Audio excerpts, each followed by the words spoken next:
about Louisiana and voodoo, which inspired the word hoodoo but is not the same thing. Back in Africa, Vodoun was the religion of tribes living in present-day Benin, or Dahomey of West Africa. It was also practiced amongst people in modern-day Togo, Ghana, and Nigeria. They took their beliefs, particularly worship of the ancestors, with them to Haiti and the Caribbean when sold into slavery, creating the Afro culture and religion voodoo, which incorporated the Orisha, or spirit sent by the Supreme Creator. The religion grew in the absence of white colonizers after the Haitian Revolution ended in 1804. In Spanish and French New Orleans, meanwhile, West Africans had been developing their own culture since 1719, known as voodoo, which I know is confusing, but it was different. And they did this with way less connections to African divinities because of the presence of whites. In 1809, approximately 10,000 Haitians arrived to New Orleans and changed the city's demographics, and their voodoo fused with voodoo to become voodoo, aka the Afro-Creole counterculture in southern Louisiana and a common term for African diaspora beliefs of magical practices. Because voodoo ceremonies had empowered Haiti's enslaved population to fight back, it became synonymous with enslavers' worst fears about slave superstitions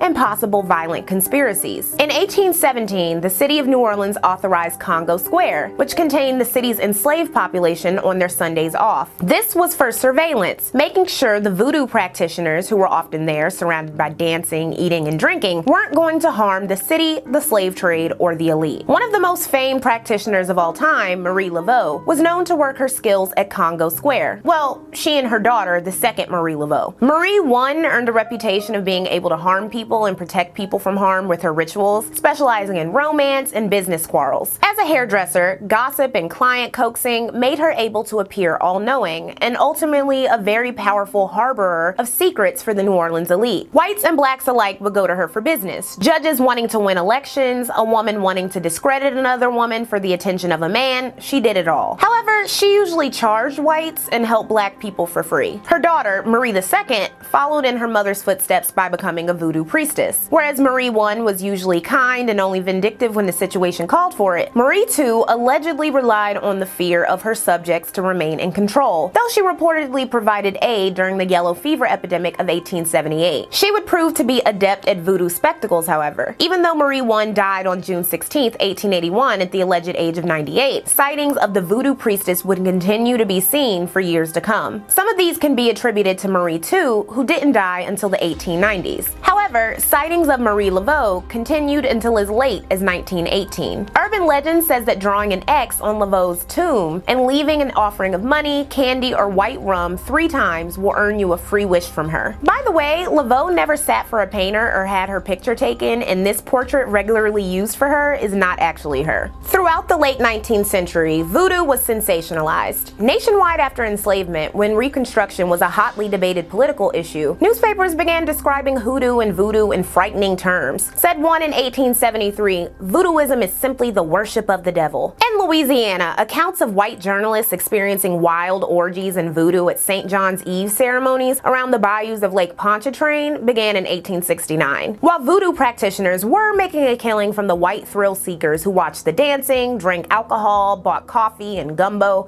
and sometimes sex, stories about what went down were partly fabricated and featured things from interracial orgies to cannibalism. Male voodoo practitioners were also linked to rape in the white media from the 1870s to 1880s. Wrote one New Orleans news editor in a story about voodoo, "The Negroes of Haiti have had the absolute government of themselves for 3/4 of a century, and every desirable element of civilization almost has been wiped out in the decadence of the island under Negro rule." Failing to mention Haiti's massive debt to France and international embargo and sanctions. Expounded another, documented by Michelle Y. Gordon, voodoo was proof that without the influence of slavery, Haitians fall back upon the superstitions and habits of their ancestors. Black newspapers warned that white ones were intentionally distorting stories about voodoo to foster mistrust and disgust of black people. As Reconstruction ended, black voter registration plummeted, and white supremacist Democrats consolidated by the end of the century. And those wild voodoo ceremony news stories faded, and were only brought up as proof of Reconstruction's failings.